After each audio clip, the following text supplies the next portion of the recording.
In this video, you're going to learn how to use workflow instance batch operations.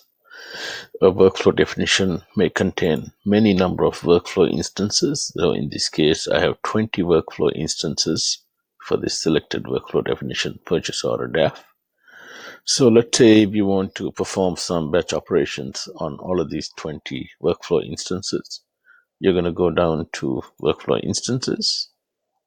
And if you go under utils, you will see batch operations. This will open up another UI.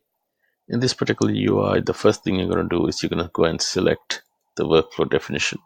So in this case, we're going to select purchase order DAF. And let's say if you look at this list by status, we have 2 aborted, 3 completed, and 15 sleeping. So there are different options available based on the selections that you make. So if I click on these 2 aborted, I can see these 2 are available. And if you go to these particular actions, I can select all. And now I can reset them, I can remove them, I can execute the parameters, archive them. So let's go ahead and remove them. Okay, this will be removed in the background. And if I go to my 3 completed, I'm going to go ahead and select all. In this case, I can also see that you can reset these, I can remove them, re-execute them, archive them. So I'm going to go ahead and remove these also. And if I look at the sleeping ones, there are 15 of them.